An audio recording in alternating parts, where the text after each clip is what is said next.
கிடைக்காத ஒரு பாக்கியம் உங்களுக்கும் எனக்கும் கர்த்தர் கொடுத்திருக்கிறார். ಎಷ್ಟೋ ಜನರಿಗೆ ಸಿಕ್ಕದೇ ಇರುವಂತ ಸೌಭಾಗ್ಯ ನಿಮಗೂ ನಮಗೂ ದೇವರು ಕೊಟ್ಟಿದ್ದಾರೆ. இந்த நாட்களிலே இந்த காலங்களை நாம் பிரயோஜனப்படுத்திக் கொள்ளும் பொழுது வருங்காலங்கள் நமக்கு ஒரு ஆசீர்வாதமாக அமையும். ಈ ಕಾಲಗಳಲ್ಲಿ ನಾವು ಇದನ್ನು ನಮ್ಮ ಜೀವಿತದಲ್ಲಿ ಪ್ರಯೋಜನ ಮಾಡಿಕೊಳ್ಳುವಾಗ ಮುಂದಿನ ದಿನಮಾನಗಳು ನಮಗೆ ಉತ್ತಮವಾಗಿ ಒದಗುತ್ತವೆ.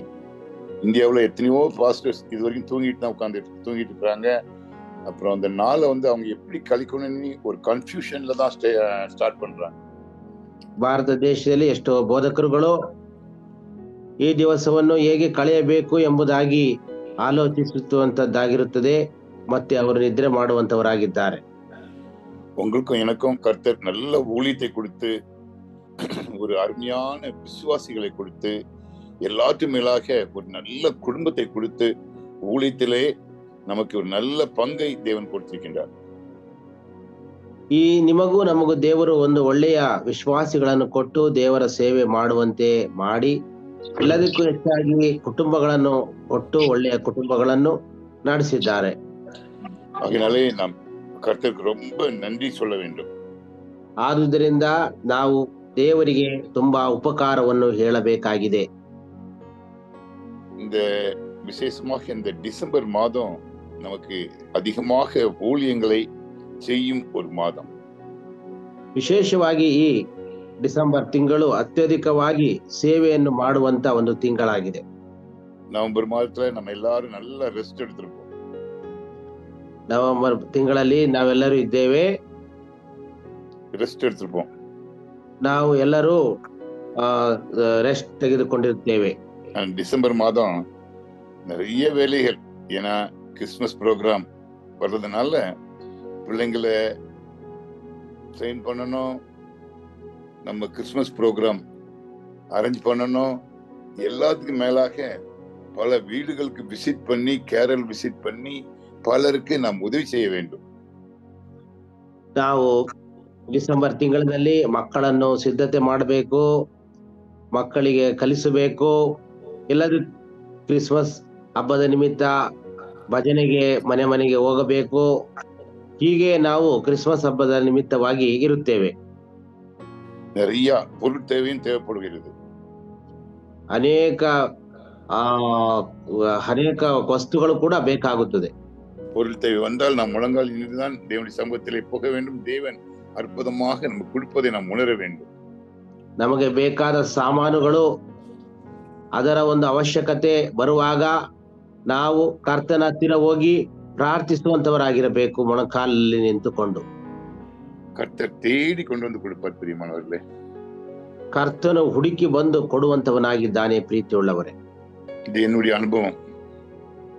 ದೇವರ ಒಂದು ಅನುಭವದಲ್ಲಿ நாம் பணத்துக்காக பொருளுக்காக யோசனை பண்ணக்கூடாது. அதுக்காக ஓடி போய் யார்கிட்ட வாங்கணும், எப்படி கடன் வாங்கணும், என்ன வாங்கணும்னு சொல்லக்கூடாது.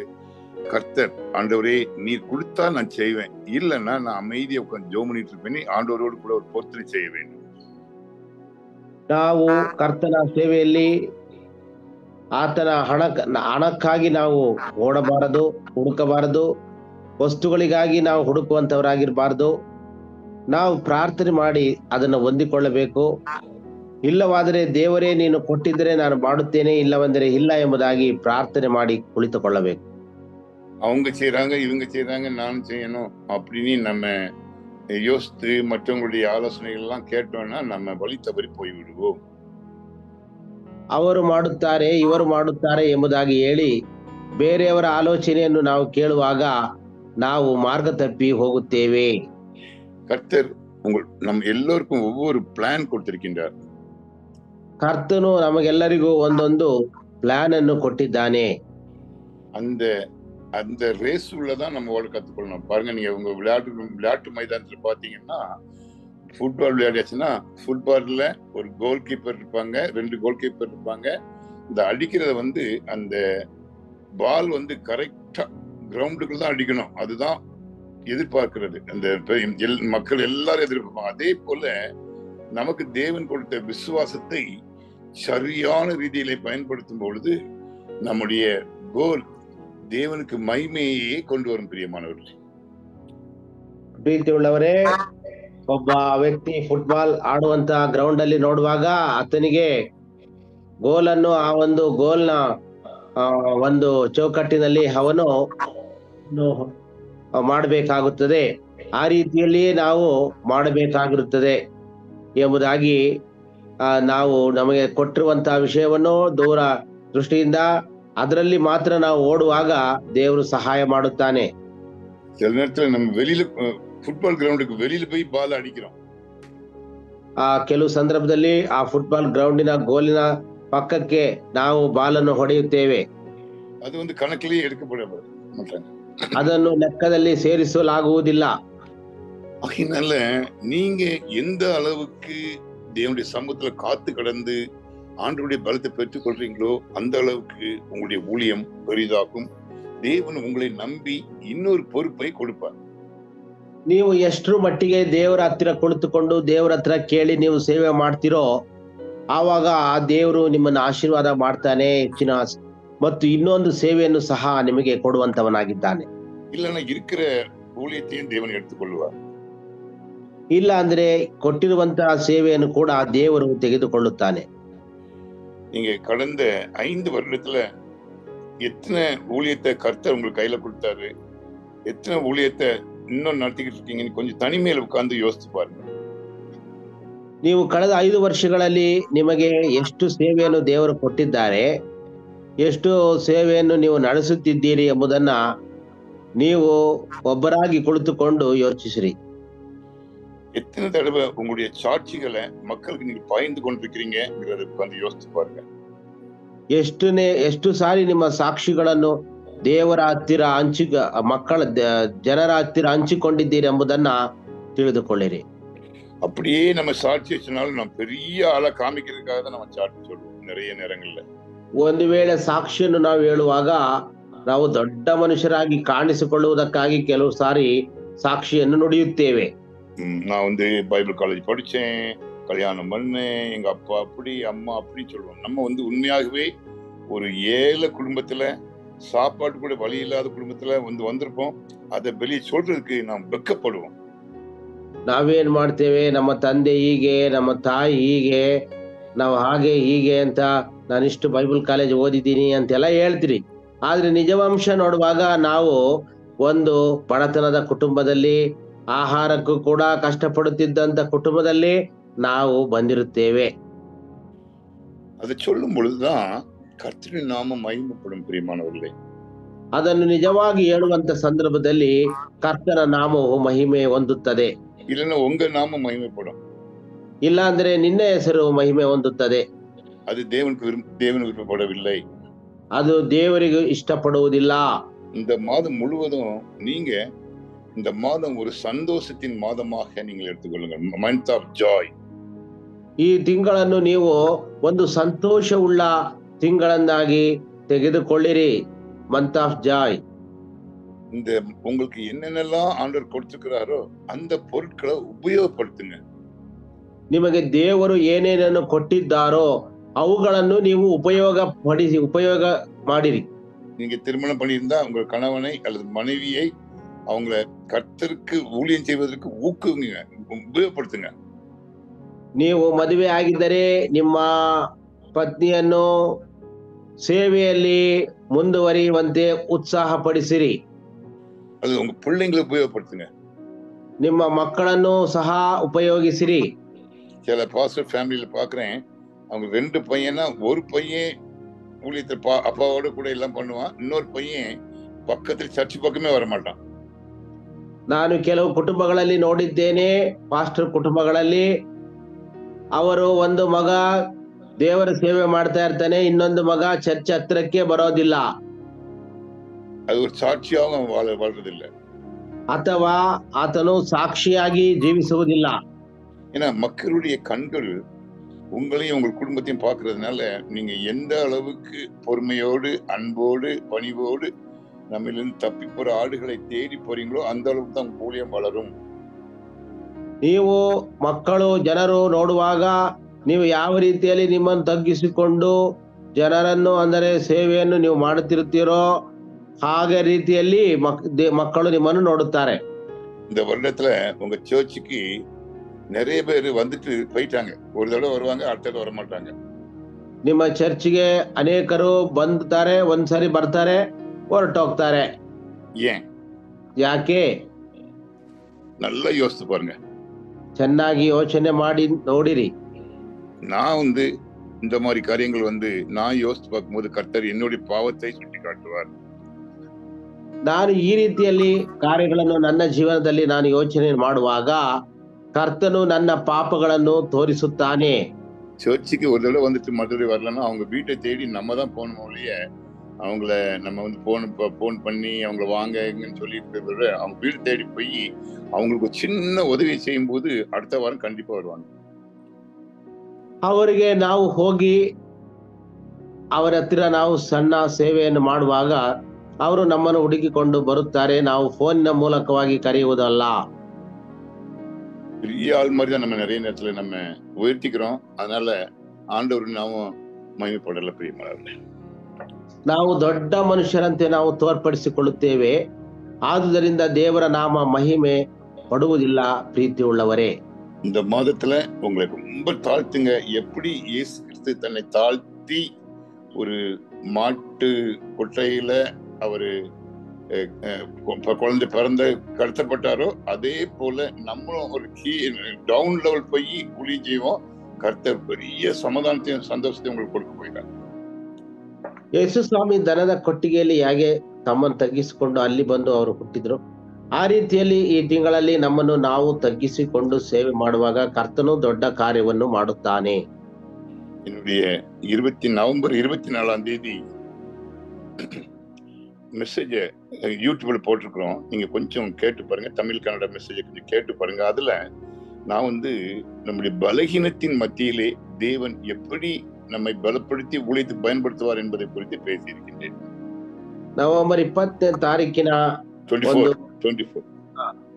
24ನೇ ತಾರೀಕಿನಲ್ಲಿ ನಡೆದಿರುವಂತ ಪ್ರಸಂಗವನ್ನು ನೀವು ವಿಡಿಯೋದಲ್ಲಿ ನೋಡಿರಿ. ಕನ್ನಡ ಮತ್ತು ತಮಿಳಿನಲ್ಲಿ ಅದು ಇರುತ್ತದೆ.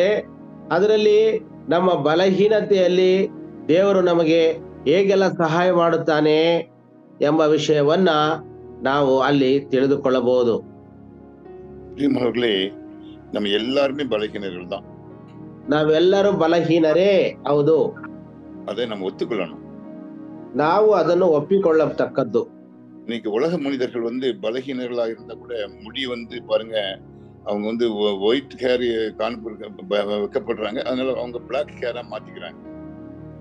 ಅನೇಕರು ಬಲಹೀನರಾಗಿದ್ದರೂ ಕೂಡ ಅವರ ತಲೆ ಕೂದಲು ಬೆಳ್ಳಗಾಗಿರುತ್ತದೆ, ಆದರೆ ಅದನ್ನು ಕಪ್ಪಗೆ ಮಾಡಿಕೊಳ್ಳುತ್ತಾರೆ. பாக்குறதுக்கு எங்க தெரியணும் சார்? ನೋಡಲಿಕ್ಕೆ ನಾವು ಯವನಸ್ಥರಾಗಿ ಕಾಣಬೇಕು ಸ್ವಾಮಿ. அப்பதான் சார் எனக்கு மரியாதை கிடைக்கும், மதிப்பு கிடைக்கும். ಆದುದರಿಂದಲೇ ನನಗೆ ಮರ್ಯಾದೆ ಸಿಗುತ್ತದೆ ಎಂಬುದಾಗಿ. நான் அவர்களை பற்றி குறை சொல்லவே மாட்டேன். ಅದರ ಬಗ್ಗೆ ನಾನು ಅವರಿಗೆ ತಪ್ಪಾಗಿ ಹೇಳುವುದಿಲ್ಲ. ஏன்னா அவங்களுடைய ஸ்பிரிச்சுவல் லெவல் அவ்வளவுதான். ಯಾಕೆಂದ್ರೆ ಅವರ ಆತ್ಮೀಯ ಜೀವನವು ಅಷ್ಟಾಗಿಯೇ ಇದೆ. ஏன்னா என் பையனுக்கு 5ஆவது படிக்கிற என் பேரனுக்கு 10வது புக் கொடுத்து படிக்க சொல்ல மாட்டேன். 5ನೇ ತರಗತಿಯನ್ನು ಓದುವಂತ ನನ್ನ ಮೊಮ್ಮಗನಿಗೆ 10ನೇ ಪುಸ್ತಕವನ್ನು ಕೊಟ್ಟು ಓದಲು ಹೇಳಲಾರೆ. அவனுக்கு அவ்வளவுதான் கெப்பாசிட்டி, அவ்வளவுதான். ಅವನ ಒಂದು ಕೆಪಾಸಿಟಿ ಅಷ್ಟೇ ಇರುತ್ತದೆ. அதே போல நிறைய இடங்கள்ல ஊழியக்காரங்க தங்களை பெருமைப்படுத்துறதுக்காக சட்டைய ஒரு மாதிரி ஸ்டைலா போட்டுக்கிடுவாங்க, பேண்ட் ஸ்டைலா போடுவாங்க, ஷூ போட்டுக்கிடுவாங்க. ஏன்னா அவங்களுடைய லெவல் வந்து அது. அதனால கர்த்தர் அவங்களையும் உபயோகப்படுத்திக்கிறாங்க. ಮಾತ್ರವಲ್ಲದೆ ಅನೇಕ ಕಡೆಗಳಲ್ಲಿ ತಾವು ಹೆಚ್ಚಿಸಿಕೊಳ್ಳುವುದಕ್ಕೆ ಶರ್ಟ್ ಅನ್ನು ಒಂದು ರೀತಿಯಲ್ಲಿ, ಪ್ಯಾಂಟ್ ಅನ್ನು ಒಂದು ರೀತಿಯಲ್ಲಿ, ಬೇರೆ ಬೇರೆ ವಿಧದ ಉಡುಗೆಯನ್ನು ಅವರು ಧರಿಸುತ್ತಾರೆ. ದೇವರು ಅವರನ್ನು ಒಂದು ರೀತಿಯಲ್ಲಿ ಉಪಯೋಗಿಸ್ತಾ ಇರುತ್ತಾರೆ. ಟೈ ಕಟ್ಟಿடுவாங்க சில ஊழியக்காரங்க. ಕೆಲವರು ಟೈಯನ್ನು ಕಟ್ಟಿಕೊಂಡಿರುತ್ತಾರೆ. அவங்களுக்கு டையை கட்ட தெரியாது, இருந்தாலும் அவங்க கட்டிக்கிட்டு வெளியில் நிற்பாங்க. அந்த பிரசங்கம் பண்ணும்போது டைல கட்டிட்டு வருவாங்க. ಟೈಯನ್ನು ಕಟ್ಟಲು ಅವರಿಗೆ ತಿಳಿದಿರುವುದಿಲ್ಲ, ಆದರೂ ಕೂಡ ಒಂದು ರೀತಿಯಲ್ಲಿ ಅವರು ಕಟ್ಟಿಕೊಂಡಿರುವುದನ್ನು ಕಾಣುತ್ತೇವೆ. நம்ம அவங்களை பற்றி நான் வந்து குறைய பேசல இன்னைக்கு. ಅವರ ಬಗ್ಗೆ ನಾನು ತಪ್ಪಾಗಿ ಹೇಳುತ್ತಾ ಇಲ್ಲ. ஆனா நீங்களும் நானும் கர்த்தர் நமக்கு எந்த ஊழியத்தை கொடுத்திருக்காரோ நம்ம விசுவாசிகள் லெவல்ல இருந்தோம்னா ಕರ್ತರ್ ನಮಗೆ ಆಶೀರ್ವದಿಪಾರ.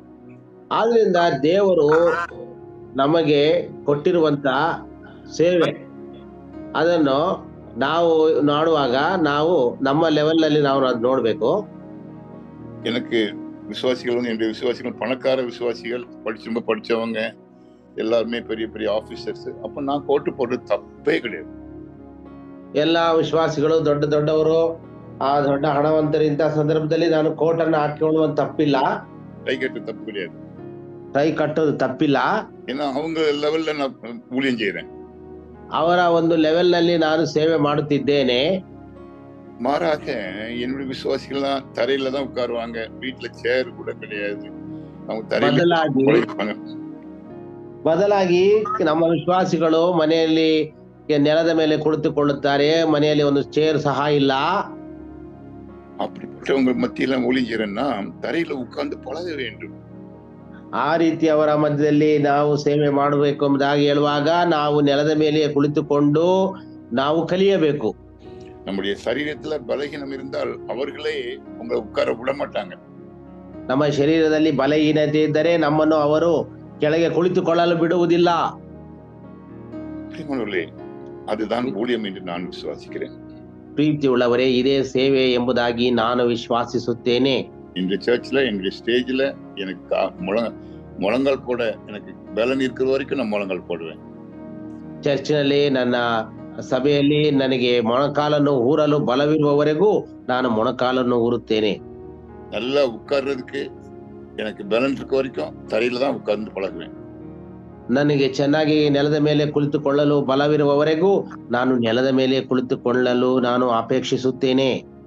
அது என்னுடைய ஆவிக்குரிய ரீதியிலே நான் தேவனுடைய சமூகத்திலே கற்றுக்கொண்ட பாடம். ಅದು ನನ್ನ ರೀತಿಯಲ್ಲಿ ನಾನು ಆತ್ಮೀಯ ರೀತಿಯಲ್ಲಿ ದೇವರ ಸಮೂಹದಲ್ಲಿ ಕಲಿತುಕೊಂಡ ಪಾಠವಾಗಿದೆ. என்னோடு கூட இருக்கிற விசுவாசிகள் எல்லாரும் என்னை ரொம்ப நேசிக்கிறாங்கன்னா நான் அவங்க லெவல்ல இறங்கி போறதுனால தான் என்னை நேசிக்கிறாங்க. ನಾನು ನನ್ನ ವಿಶ್ವಾಸಿಗಳು ನನ್ನನ್ನು ಅತ್ಯಂತ ಹೆಚ್ಚಾಗಿ ಪ್ರೀತಿ ಮಾಡುತ್ತಾರೆ ಎಂದರೆ ನಾನು ಅವರ ಮಟ್ಟದಲ್ಲಿ ಇಳಿಯುವುದರಿಂದಲೇ ಆಗಿದೆ. ஒரு 1வது கிளாஸ் பிள்ளைக்கு பாடம் சொல்லி கொடுக்கும் பிஎட் டீச்சர் அந்த பிஎட் லெவல்ல அவங்க சொல்லி கொடுத்தா அந்த 1வது கிளாஸ் பிள்ளைக்கு விளங்காது. 1ನೇ ತರಗತಿಯ ಮಗುವಿಗೆ ಪಾಠವನ್ನು ಹೇಳಿಕೊಡುವಂತ ಬಿಎಡ್ ಟೀಚರ್ ಬಿಎಡ್ ಲೆವೆಲ್ ನಲ್ಲಿ ಪಾಠವನ್ನು ಹೇಳಿದರೆ ಅದು ಅವರಿಗೆ ಅರ್ಥವಾಗುವುದಿಲ್ಲ.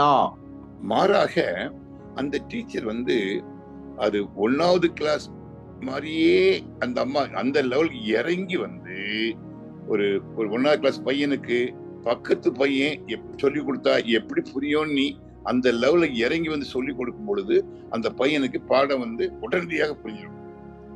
ಆದ್ರೆ ಅವರು ಬದಲಾಗಿ ನಾವು 1ನೇ ತರಗತಿಯ ಮಗುವಿನಂತೆ 1ನೇ ತರಗತಿಯ ರೀತಿಯಲ್ಲಿ ಅವರು ಪಕ್ಕದ ಮಗು ಹೇಳಿಕೊಟ್ರೆ ಯಾವ ರೀತಿ ಇರ್ತದೋ ಆ ರೀತಿಯಲ್ಲಿ ಅವರು ಇಳಿದು ಬಂದು ಹೇಳುವಂತ ಸಂದರ್ಭದಲ್ಲಿ ಅದು ಅವರಿಗೆ ಅರ್ಥವಾಗುತ್ತದೆ.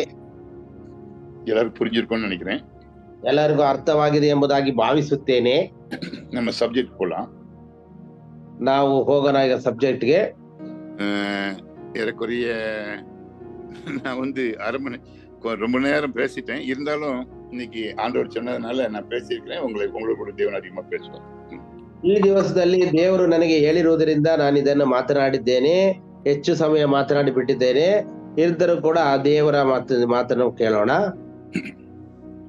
எரேமியாவுடைய புலம்பலின் புஸ்தகம் இது பாருங்க. அந்த ஹெட்டிங்கே எரேமியாவின் புலம்பல் என்று போடப்பட்டிருக்கு. ಯೆರೆಮೀಯನ ಪುಸ್ತಕವನ್ನು ನಾವು ನೋಡುವಾಗ ಇದನ್ನು ನೋಡಿರಿ, ಇದರ ತಲೆಬರಹವೇ ಯೆರೆಮೀಯನ ಪ್ರಲಾಪಗಳು ಎಂಬುದಾಗಿ ಬರೆಯಲ್ಪಟ್ಟಿದೆ. புலம்பல் என்றால் என்ன என்றால் அழுவது. ಪ್ರಲಾಪಗಳು ಎಂದರೆ ಏನು? ಅಳುವುದು அல்லது வருத்தப்படுவது. ಅಳುವುದು ಅಥವಾ ಒಂದು ಬೇಜಾರು ಮಾಡಿಕೊಳ್ಳುವಂಥದ್ದು. ஒரு சாவிட்டு போனா நீங்க புலம்புவீங்க. ನೀವು ಸಾವಿಗೆ ಹೋದರೆ, ಸಾವಿನ ಮನೆಗೆ ಹೋದರೆ ನೀವು ಅಳುತ್ತೀರಿ.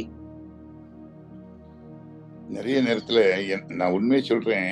நான் அந்த ஒரு செத்து கிடக்காரே அந்த செத்ததுனால அந்த குடும்பம் பாதிக்கப்படுமேங்கிறத அதுக்காக நான் அழுகிறது இல்ல. என்னோடு கூட உள்ளவங்க எல்லாம் கண்ணீர் விடுறத பார்த்தோன்னு எனக்கு அது ஆட்டோமேட்டிக் வந்து ಸತ್ತವರು ಸತ್ತಂತ ಕುಟುಂಬದಲ್ಲಿ ಅವರ ಮನೆಯವರೆಲ್ಲ ಬಾಧಿಸುತ್ತಿದ್ದಾರಲ್ಲ, ಬಾಧೆ ಪಡ್ತಿದ್ದಾರಲ್ಲ ಅಂತ ಹೇಳಿ ನಾನು ಅಳೋದಿಲ್ಲ. ಆದ್ರೆ ಎಲ್ಲರೂ ಅಳೋದನ್ನ ನೋಡುವಾಗ ನಾವು ಹತ್ತು ಬಿಡ್ತೇವೆ. என் கூட உள்ள ஊழியர்கள்லாம் அழும்பொழுது எனக்கு அழுகை நிப்பாட்ட முடியாது. ನನ್ನ ಸ್ವಂತ ನನ್ನ ಸೇವಕರು ಸಹ ಸೇವಕರುಗಳು ಅಳುವುದನ್ನು ನಾನು ನೋಡುವಾಗ ನಾನು ಅಳಲು ಪ್ರಾರಂಭಿಸುತ್ತೇನೆ. இங்க எரேமியா ஒரு பெரிய தீர்க்கதரிசி, அவர் எருசலேமுக்காக அழுகின்றார். ಇಲ್ಲಿ ಯೆರೆಮೀಯನು ಒಬ್ಬ ದೊಡ್ಡ ಪ್ರವಾದಿಯು, ಅವನು ಯೆರೂಸಲೇಮಿಗಾಗಿ ಅಳುತ್ತಿದ್ದಾನೆ. எருசலேம் நகரம் பிடிபட்டு போய்விட்டது. பாபிலோனியர் மக்களால் பிடிபட்டு ஏற்குறைய 70 வருஷம் எருசலேமில் உள்ள மக்கள் அல்லது இந்த யூதா தேசத்து மக்கள் அடிமையாக பாபிலோனில் இருக்கின்றார்கள். ಈ ಸಂದರ್ಭದಲ್ಲಿ ಈ ಮಕ್ಕಳು ಅಂದರೆ ಯಹೂದ್ಯರು, ಇಸ್ರಾಯೇಲರು ಆ ಬಬಿಲೋನ್ ದೇಶದವರು ಅವರ ವಶವಾಗಿ 70 ವರ್ಷಗಳ ಕಾಲ ಅಲ್ಲಿ ಅವರು ಇದ್ದಾರೆ. தானியேல் இருக்கின்றார், ದಾನಿಯೇಲ್ ಇದ್ದಾನೆ, எஸ்தர் இருக்கின்றார், ಎಸ್ತೇರ್ ಇದ್ದಾರೆ, நெகேமியா இருக்கின்றார், ಇದ್ದಾರೆ, எஸ்ரா இருக்கின்றார். ಎಜ್ರನು ಸಹ. இப்படி பலர் அங்க அடிமையாக இருக்கிற நேரத்திலே இவருக்கு ஒரு பெரிய பாரம். ஐயோ, எருசலேம் தேவாலயம் மண்ணாயிற்றதே, எருசலேம் பட்டணம் இடிக்கப்பட்டதே, என்னுடைய இஸ்ரவேல் மக்கள் எல்லாம் அடிமையாக இருக்கின்றார்களே என்று நினைத்து நினைத்து புலம்புகின்றார். ಇವರು ಅಳುತ್ತಿದ್ದಾರೆ ನೆನೆಸಿ. ಯಾಕೆಂದರೆ ಇಸ್ರಾಯೇಲ್ ದೇಶವು ವಶವಾಗಿ ಹೋಗಿದೆ, ಇವರೆಲ್ಲರೂ ಸೆರೆಯಲ್ಲಿದ್ದಾರೆ, ಇವರ ಇಸ್ರಾಯೇಲ್ ದೇಶದಲ್ಲಿದ್ದಂತ ದೇವರ ಮಂದಿರ ಕೂಡ ಹಾಳಾಗಿದೆ ಅಂತ ಹೇಳಿ ಇವರು ನೆನೆಸಿಕೊಂಡು ಪ್ರಲಾಪಿಸುತ್ತಿದ್ದಾರೆ. பாருங்க, இந்த முதலாம் அதிகாரத்துல இதை நான் 4 பிரிவுகளாக பிரிக்கிறேன். ನೋಡಿರಿ, ಮೊದಲನೇ ಅಧ್ಯಾಯ ಇದನ್ನು 4 ಭಾಗಗಳಾಗಿ ವಿಂಗಡಿಸುತ್ತೇನೆ. முதல் 5 வசனங்கள் எருசலேமினுடைய நிலை ஒரு விதவையின் நிலைமைக்கு ஒப்பிட்டு பேசுகின்றார். முதல் 5 வசனங்கள். ಮೊದಲು 5 ವಚನವನ್ನು ಯೆರೂಸಲೇಮಿನ ಸ್ಥಿತಿಗತಿಯನ್ನು ಒಬ್ಬ ವಿಧವೆಗೆ ಹೋಲಿಸಿ ಅಳುತ್ತಾನೆ. அப்புறம் தொடர்ந்து நீங்க பாத்தீங்கன்னா 8ஆம் வசனம் பாத்தீங்கன்னா எதுக்கு இந்த கஷ்டம் வந்துச்சுங்கிறத குறிப்பிடுகிறார். துயருக்கு காரணம், எதுக்கு இந்த கஷ்டம். 8ನೇ ವಚನ ನೋಡುವಾಗ ಯಾಕೆ ಈ ಕಷ್ಟ ಬಂದಿತ್ತು ಎಂಬುದನ್ನ ಅವನು ಒತ್ತಿ ಹೇಳುತ್ತಾನೆ. 12ஆம் வசனத்தை பாத்தீங்கன்னா துயரத்தின் ஆழத்துக்கு போயிடுறாரு. அதாவது எவ்வளவு கஷ்டப்படுறாங்கிறத அழகா அவர் அவங்களுடைய துயரத்தை அவர் வெளிப்படுத்துகிறார். 12ನೇ ವಚನದಲ್ಲಿ ನೋಡುವಾಗ ಅವರ ದುಃಖವನ್ನು, ಅವರ ಕಷ್ಟ ಸಂಕಟವನ್ನು ಅದನ್ನು ವಿವರಿಸಿ ಆಳವಾಗಿ ಅದನ್ನು ಹೇಳುತ್ತಿದ್ದಾನೆ. 12 முதல் 22 வசனம் நீங்க பார்ப்பீர்கள் என்றால் அங்கு 12ರಿಂದ 22ನೇ ವಚನವನ್ನು ನೀವು ನೋಡುವುದಾದರೆ ஒரு அழைப்பை கொடுக்கின்றார், ஒரு நம்பிக்கையை மக்களுக்கு ஊட்டுகின்றார். ಒಂದು ಕರೆಯುವಿಕೆಯನ್ನು ಕೊಡುತ್ತಾನೆ, ಒಂದು ನಂಬಿಕೆಯನ್ನು ಮಕ್ಕಳಲ್ಲಿ ಬಿತ್ತುತ್ತಾನೆ. நீங்க சில நேரத்துல ட்ரெயின்ல ஏறிடுவீங்க. ಕೆಲವು ಸಂದರ್ಭಗಳಲ್ಲಿ ನೀವು ಒಂದು ರೈಲಿನಲ್ಲಿ ಹತ್ತುತ್ತೀರಿ. ಕೊಪ್ಪಲ್ல இருந்து பெங்களூருக்கு வாரீங்கன்னு வச்சுக்கோங்களேன். ಕೊಪ್ಪಳಿಂದ ಬೆಂಗಳೂರಿಗೆ ಬರ್ತಾ ಇದೀವಿ ಅಂತ ತಿಳ್ಕೊಳ್ಳಿರಿ. ட்ரெயின் பெல்லாரிக்கு வரும்போது 5 மணி நேரம் லேட். ಬಳ್ಳಾರಿಗೆ ಬರುವಾಗ ರೈಲು 5 ತಾಸು ಲೇಟ್ ಆಗಿರುತ್ತದೆ. உங்களுக்கு எவ்வளவு கஷ்டமா இருக்கும்? ನಿಮಗೆ ಎಷ್ಟು ಕಷ್ಟವಾಗಿರ್ತದಲ್ಲವಾ? ஐயோ, 5 மணி நேரம் வேஸ்ட் பண்ணிட்டோமே. ಅಯ್ಯೋ, 5 ತಾಸು ಏನಾಯ್ತು, ವ್ಯರ್ಥವಾಯ್ತಲ್ಲ. அப்புறம் நம்ம கொஞ்ச நேரம் அப்புறம் ட்ரெயின் கொஞ்சம் ஸ்பீட் ஆகுது, அப்ப நம்ம உடனே ஜெபம் பண்ண ஆரம்பிக்கிறோம். ಟ್ರೈನು ಸ್ವಲ್ಪ ಸ್ಪೀಡ್ ಆಗಿ ಹೊರಡುತ್ತದೆ, ಆಗ ನಾವು ಪ್ರಾರ್ಥನೆ ಮಾಡಲು ಪ್ರಾರಂಭಿಸುತ್ತೇವೆ. நான் ஜெபம் பண்ணல, நான் சரியா பரிசுத்தமா இல்ல, அதனாலதான் எனக்கு ஆண்டவர் இந்த ட்ரெயின் பண்ணிருக்கிறாரு, நான் மறந்துருக்கிறோம். ನಾವು ಸರಿ ಇಲ್ಲ, ನಾವು ಪ್ರಾರ್ಥನೆ ಮಾಡಲಿಲ್ಲ, ಆದ್ರಿಂದಲೇ ಟ್ರೈನ್ ಈ ತರ ಆಯ್ತು ಅಂತ ಹೇಳಿ ನಾವು ನಮ್ಮ ಮನಸ್ಸನ್ನು ಬದಲಾಯಿಸಿಕೊಳ್ತೇವೆ. இதுக்கு காரணத்தை நம்ம கண்டுபிடிச்ச பிறகு நம்ம மனம் திரும்பிய பின்பு தேவன் நமக்கு ஒரு நம்பிக்கையை கொடுக்கின்றார்.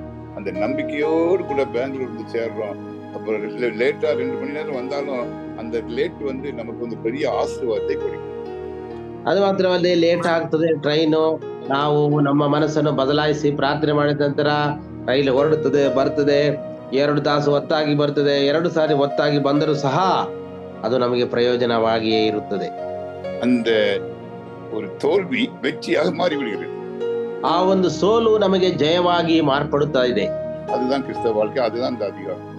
ಅದು ಕ್ರೈಸ್ತನ ಜೀವಿತ, ಅದೇ ಕ್ರೈಸ್ತನ ಜೀವಿತ. இந்த அதிகாரத்தை நீங்க நல்லா படிங்க. ಈ ಅಧ್ಯಾಯವನ್ನು ಚೆನ್ನಾಗಿ ಓದ್ಕೊಳ್ಳಿರಿ. முதல் வசனத்தை மட்டும் படிங்க. முதல்ல 1ನೇ ವಚನವನ್ನು ನಾವು ಓದೋಣ. ஐயோ ஜனம் பெருத்த நகரினா எருசலேம், ஜனம் பெருத்த எருசலேம் தனிமையாக உட்கார்ந்திருக்கிறாளே, விதவிக்கு ஒப்பானாலே, ஜாதிகளில் பெரியவளும் சீமைகளில் நாயுமாக இருந்தவள் கப்பங்கட்டிகளானாலே என்று அவர் அழுகின்றார்.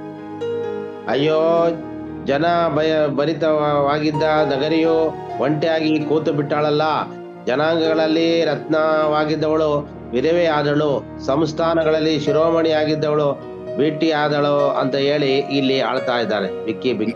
இன்னைக்கு இந்த பாரம் உங்களுக்கு எனக்கு இருக்கணும். ಇದು ಈ ರೀತಿಯಾದಂತ ಭಾರ ನಿಮಗೂ ನಮಗೂ ಇರ್ಬೇಕು. ಇವತ್ತು நம்ம திருச்சபைக்கு நிறைய பேர் வந்துட்டு விதவையா இருக்கிறாங்க, பின்வாங்கி போய் ரொம்ப கஷ்டத்துல, சாப்பாடு கூட வழி இல்லாம அவங்க பாவத்துல அடிமையாக இருக்கிறாங்க. அவங்களை தேடி சென்று இந்த மாதத்துல நம்ம கண்டுபிடிப்போம். ஒரு எளிமை திக்கதரிசி போல புலம்புவோம், தனிமையில புலம்புவோம், ஆண்டவர் சொல்லுவோம், ஆண்டவர் உங்களுக்கு பெரிய விடுதலைகளை கட்டளையிடுவார். ಅದು ಮಾತ್ರವಲ್ಲದೆ ಅನೇಕರು ನಮ್ಮ ಸಭೆಗಳಿಗೆ ಇದೇ ರೀತಿಯಲ್ಲಿ ಬಂದು ವಿಧವೆಯರಾಗಿರುತ್ತಾರೆ. ಅವರ ಹತ್ರ ನಾವು ಹೋಗೋಣ, ಹುಡುಕೋಣ, ಅವರಿಗೆ ವಾಕ್ಯ ಹೇಳೋಣ, ದೇವರ ವಾಕ್ಯವನ್ನ ಸಾರೋಣ, நாம் ஜெபிக்கலாம், ಪ್ರಾರ್ಥಿಸಿಕೊಳ್ಳೋಣ. அன்புள்ள ஆண்டவரே, இந்த நாட்களிலே ஒரு எரேமியாவுடைய பாரத்தை அடிமையில் கட்டளையிடும். ஆண்டவரே, சொல்லுங்க. ದೇವರೇ, ಈ ಒಂದು ಸಂದರ್ಭಗಳಲ್ಲಿ ಯೆರೆಮೀಯನ ಭಾರವನ್ನು ನಮಗೆ ಅನುಗ್ರಹಿಸು. பின்வாங்கி போன மக்களை தேடி சென்று அவங்கள மந்தையில சேர்க்க எங்கள் ஒவ்வொரு கிருபை கொடும். ಮಂದೆಯನ್ನು ಬಿಟ್ಟು ಹೋಗಿರುವಂತ ಮಕ್ಕಳನ್ನು ಹುಡುಕಿ ಹೋಗಿ ಮಂದಿಗೆ ಸೇರಿಸುವಂತೆ ಸಹಾಯ ಮಾಡು. மற்றவர்களை குறைகள் எல்லாம் பார்க்காதபடி எங்களுடைய குறைகளை நாங்கள் கண்டறிய எங்களுக்கு தாழ்மையின் சிந்தையை கொடும் ஆண்டவரே. ಬೇರೆಯವರ ತಪ್ಪುಗಳನ್ನು ಹುಡುಕದಂತೆ ನಮ್ಮ ತಪ್ಪುಗಳನ್ನು ನಾವು ಹುಡುಕಿಕೊಂಡು ಸರಿ ಮಾಡಿಕೊಳ್ಳುವಂತ ತಾಳ್ಮೆಯ ಒಂದು ಚಿಂತೆಯನ್ನು ನಮಗೆ ಕೊಡು. இந்த நாள் இந்த வாரம் முழுவதும் இந்த மாதம் முழுவதும் பிரசனம் இருக்கட்டும் ஆண்டவரே. ಈ ಒಂದು ತಿಂಗಳು ಪೂರ್ತಿ ನಿನ್ನ ಪ್ರಸನ್ನತೆಯು ನಮ್ಮ ಮಧ್ಯದಲ್ಲಿ ವಾಸ ಮಾಡಲಿ. இந்த கிறிஸ்துமஸ்ங்கிற பேர்ல பலருக்கு நல்ல ஊழியம் செய்ய எங்கள் ஒவ்வொருவரையும் உபயோகப்படுத்தும் ஆண்டவரே. ಈ ಕ್ರಿಸ್ತ ಜಯಂತಿ ಎಂಬುವಂತಹ ಒಂದು ಹೆಸರಿನಲ್ಲಿ ನಾವು ಹೆಚ್ಚಾಗಿ ಅನೇಕರಿಗೆ ಸೇವೆ ಮಾಡುವಂತ ಸೇವಾ ಮನೋಭಾರವನ್ನ ನಮಗೆ ಅನುಗ್ರಹಿಸು. ಓಡಿ ಓಡಿ ஊழியம் செய்யணும் ஆண்டவரே. ಓಡಿ ಓಡಿ ಸೇವೆ ಮಾಡಬೇಕಾಗಿದೆ. எங்கள் ஒவ்வொருவருக்கும் பலன் வேண்டும்பா. ನಮ್ಮೊಬ್ಬೊಬ್ಬರಿಗೂ ಬಲ ಬೇಕಾಗಿದೆ. எங்களுடைய பலகீனத்தை குறித்து நாங்கள் கவலைப்படக்கூடாது ஆண்டவரே. ನಮ್ಮ ಬಲಹೀನತೆಯಿಂದ ನಾವು ಚಿಂತೆಗೆ ಒಳಗಾಗಬಾರದು ದೇವರೇ. ரோமர் 8:28 படி சகலமும் எங்க வாழ்க்கையில நீர் நன்மைக்கு எதுவாகவே நடத்துகிறீர் ஆண்டவரே. ರೋಮಪುರ 8:22 ಇರುವ ಹಾಗೆ ಸಕಲವೂ ಕೂಡ ನಮಗೆ ಒಳ್ಳೆಯದಾಗಲಿಕ್ಕೆ ಸಹಾಯ ಮಾಡು. 28:28 ವಚನದ ಪ್ರಕಾರ ஆண்டவரே, உம்மால் எல்லாம் கூடும் எங்களை அழைத்தீர் ஆண்டவரே. எங்களுக்கு மேல ஒரு பெரிய திட்டத்தை வைத்திருக்கீர். நாங்கள் அந்த திட்டத்தை நிறைவேறத்தக்கதாக எங்களை தாழ்த்துகிறோம். இந்த மாதத்திலே ಸ್ವಾಮಿ, ನಮ್ಮನ್ನು ನೀವು ಕರೆದಿದ್ದೀರಿ, ನಮಗೆ ಒಂದು ಉದ್ದೇಶ ಇಟ್ಟಿದ್ದೀರಿ. ಆ ಉದ್ದೇಶವು ನೆರವೇರುವಂತೆ ನಾವು ನಿಮ್ಮ ಮುಂದೆ ತಗ್ಗಿಸಿಕೊಳ್ಳುತ್ತೇವೆ. முழுமையாக தாழ்த்துகிறோம் ஆண்டவரே. ಪೂರ್ತಿಯಾಗಿ ತಗ್ಗಿಸಿಕೊಳ್ಳುತ್ತೇವೆ. உம்மை உயர்த்துகிறோம் ஆண்டவரே. ನಿಮ್ಮನ್ನು ನಾವು ಉನ್ನತವಾಗಲಿ ಎಂಬುದಾಗಿ ನಾವು ಬೇಡುತ್ತೇವೆ. இயேசு கிறிஸ்து மூலம் கேட்கிறோம் தகப்பனே. ಯೇಸು ಕ್ರಿಸ್ತನ ಹೆಸರಿನಲ್ಲಿ ಕೇಳುತ್ತೇವೆ ನಮ್ಮ ತಂದೆಯೇ. ಆಮೆನ್.